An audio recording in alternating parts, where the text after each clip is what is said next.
Kerap kali banyak suatu negara itu rakyatnya rusak, suka mabuk-mabuk, mencuri, ngamuk, nyalakan orang, narkoba, macam-macam, rusak rakyatnya itu. Fasadul rakyat. Kenapa itu? Bifasadil umaro, karena pemerintahnya yang rusak. Pemerintah tidak bisa menegakkan hukum dengan benar. Pemerintah pandang bulu. Rakyatnya rusak disebabkan pemerintahnya rusak. Tetapi juga pemerintah rusak, fasadil umaro bifasadil ulama. Tapi banyak di suatu negara itu pemerintahnya rusak karena intelektualnya rusak. Apa misalnya intelektual rusak? Ulamanya rusak itu. Memberi fatwa sesuai dengan pesanan. Memberi pendapat ilmiah sesuai dengan pesanan. Sehingga saya perlu pendapat ini. Sudah pendapatnya begini, tidak usah diliti, hasilnya saja begini. Maka kemudian keluar survei-survei palsu itu. Ini Pak, hasil survei begini. Bohong dia. Intelektualnya bohong, menyebabkan negara punya landasan untuk berbuat salah. Ketika pemerintah berbuat salah, rakyat ikut menjadi tidak sabar, membuat kesalahannya sendiri. Hancurlah negara itu. Kapan dan mengapa intelektual itu rusak? Wa fasadil ulama bihubbil mal wal jah. Ini kata Imam Al-Ghazali. Banyak intelektual rusak itu, ulama-ulama rusak itu karena mereka cinta pada harta, butuh duit dari penguasa, cinta kedudukan.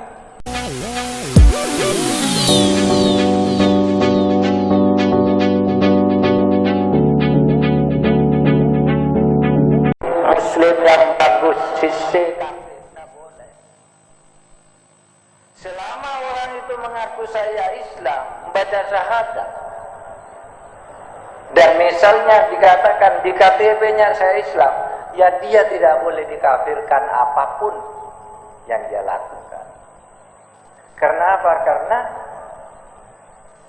masalah kafir atau tidaknya itu urusan batin, sedangkan kita hanya melihat lahiriahnya. Rasulullah mengatakan, nahnu nahkumu bidzawahir wallahu yahkumu bil bawatin. Kita manusia ini menghukumi manusia, menilai manusia dari perbuatan lahiriahnya aja, soal batinnya itu urusan Allah. Nah, itu cara kita bersatu. Nah, hadirin sekalian, oleh sebab itu mari kita berfungsi masing-masing di dalam posisi apapun kita ini di negara ini, berfungsi untuk kebaikan bersama. Jangan khawatir, wah ini negaranya tidak Islam, tidak bisa kita, ini dosa. Tidak, ini sudah produk ijtihad para ulama, dan di negara-negara lain juga negara itu dibentuk berdasar ijtihadnya sendiri-sendiri. Tidak ada satu bentuk negara yang diajarkan oleh Al-Quran atau Sunnah Rasul, tidak ada. Bentuk negara itu adalah produk ijtihad sesudah Rasul. Oleh sebab itu bentuknya bisa beda. Di Turki dan di Arab Saudi beda, Arab Saudi dan Iran beda, Iran dan Libya beda. 22 negara Arab itu mempunyai bentuk negara yang berbeda-beda. Namanya Liga Arab. Organisasi konferensi Islam yang beranggotakan 57 negara Islam di dunia, juga bentuk pemerintahnya beda-beda. Kenapa? Karena itu produk ijtihad. Itu benar apa tidak? Benar. Mana yang benar? Benar semua. berdasar kebutuhannya masing-masing. Dan kita jangan menyalah-nyalahkan di sini. Ini adalah produk. Kita mempunyai sebuah negara yang dibentuk berdasar produk ijtihad yang benar. Oleh sebab itu, mari kita itu memosisikan diri secara benar. Apapun ini, kita ini kalau digolongkan, kalau dilihat dari sudut negara, kita yang ada di masjid ini pasti ada 3 macam. Satu rakyat, yang rakyat biasa nih banyak di sini. Yang kedua pejabat, pasti banyak nih pejabat di sini nih. Entah kepala dinas apa, kepala kantor apa, ini apa. Lalu yang ketiga intelek, ilmuwan, ulama. Nah, 3 ini yang bisa menjaga negara. Rakyatnya harus tertib. Kita semua nih yang rakyat harus tertib. Pemerintahnya harus benar menegakkan hukum dan keadilan. Ulamanya juga harus benar memberikan pendapat-pendapat yang objektif untuk kemajuan. Kalau sudah ini pada posisi yang benar semua, maka akan bagus. Hadirin sekalian, itulah sebabnya Imam Al-Ghazali itu mengatakan begini, fafasadul ulama, fafasadul ra'iyya bifasadil umara. Kerap kali banyak suatu negara itu rakyatnya rusak, suka mabuk-mabuk, mencuri, ngamuk, menyalahkan orang, narkoba, macam-macam, rusak rakyatnya itu. Fasadur rakyat. Kenapa itu? Bifasadil umaro, karena pemerintahnya yang rusak. Pemerintah tidak bisa menegakkan hukum dengan benar. Pemerintah pandang bulu. Rakyatnya rusak disebabkan pemerintahnya rusak. Tetapi juga pemerintah rusak, fafasadil umaro bifasadil ulama. Tapi banyak di suatu negara itu pemerintahnya rusak karena intelektualnya rusak. Apa misalnya intelektual rusak? Ulamanya rusak itu.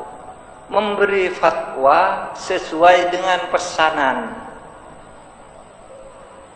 Memberi pendapat ilmiah sesuai dengan pesanan, sehingga saya perlu pendapat ini, sudah pendapatnya begini, tidak usah diliti, hasilnya saja begini. Maka kemudian keluar survei-survei palsu itu. Ini Pak, hasil survei begini. Bohong dia. Intelektualnya bohong, menyebabkan negara punya landasan untuk berbuat salah. Ketika pemerintah berbuat salah, rakyat ikut menjadi tidak sabar, membuat kesalahannya sendiri, hancurlah negara itu. Kapan dan mengapa intelektual itu rusak? Wa fasadil ulama bihubbil mal wal jah. Ini kata Imam Al-Ghazali. Banyak intelektual rusak itu, ulama-ulama rusak itu karena mereka cinta pada harta, butuh duit dari penguasa, cinta kedudukan, pengen mendapat kedudukan ini, kedudukan itu, sehingga ulama itu lalu memberi pendapat-pendapat palsu. Itu yang kemudian menyebabkan rakyat itu rusak. Yang itu disebabkan oleh pemerintahnya rusak. Pemerintahnya rusak disebabkan oleh ulamanya rusak. Ulamanya rusak karena tamak. Saya katakan ulama itu ya intelektual juga, ilmuwan, profesor, doktor itu, yang kadangkala memberi pendapat sesuai dengan situasi berubah pendapatnya, lalu dijual lagi. Kalau harganya terlalu murah dijual ke orang lain yang lebih mahal membayarnya. Nah itulah saudara sekalian. Saudara, pada akhirnya saya ingin mengatakan kepada kita semua, mari kita rawat, syukuri negara ini dengan cara merawat dengan sebaik-baiknya. Sungguh akan menyesal kita ini kalau terlanjur ini pecah, tidak akan terkendali. Kita harus bersatu. Kita harus bersatu dan jangan saling menyalahkan. Jangan menyebut orang lain lebih jelek dari kita. Semua kita hargai karena perbedaan itu adalah ciptaannya semata. Yang penting kita itu bagaimana masing-masing menyadari di posisinya untuk berbuat yang terbaik bagi kehidupan masyarakat. Karena begini juga, tidak ada gunanya tuh sholat kita misalnya, yang kelihatannya khusyuk. Kalau sesudah sholat itu kita tidak punya kepedulian terhadap keselamatan masyarakat, maka sholat itu kan ditandai dengan dua hal penting. Kalau didefinisikan ma huwa sholah as-sholah wa aqwal wa af'al muftahatun bitakbir wa muhtammatun bitaslim. Apa itu? Salat itu bacaan-bacaan ritual seperti baca syahadat, baca takbir, baca Fatihah, bacaan ritual wa af'al dan gerakan-gerakan ruku, sujud, tasyahud sambil nuding, itu kan ritual, gerakan. Tapi di situ apa? Dikatakan muftahatun bitakbir. Dibuka dengan takbir. Takbir itu membesarkan Allah, menyatakan saya tunduk hanya kepadamu ya Allah, bukan kepada kekuasaan yang lain. Itu tauhid. At-takbir, Allahu Akbar. Wa muhtammatun bitaslim, dan diakhiri dengan salam. Salam itu ucapan perdamaian sambil menoleh ke kanan dan ke kiri.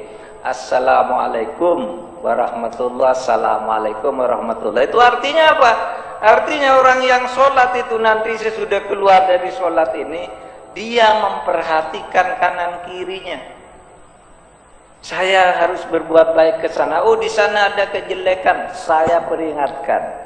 Oh, di sana saya perlu mengajak orang itu ke yang ma'ruf agar berbuat baik. Ayo. Oh, di sana ada kemungkaran, harus saya nahi mungkar ke sana untuk kemajuan bersama. Nah, itulah hadirin sekalian bahan renungan pada sholat tarawih malam ini. Mudah-mudahan ada manfaatnya bagi kita. Wabillahi taufiq wal hidayah. Assalamualaikum warahmatullahi wabarakatuh. Allahumma shalli ala Muhammad.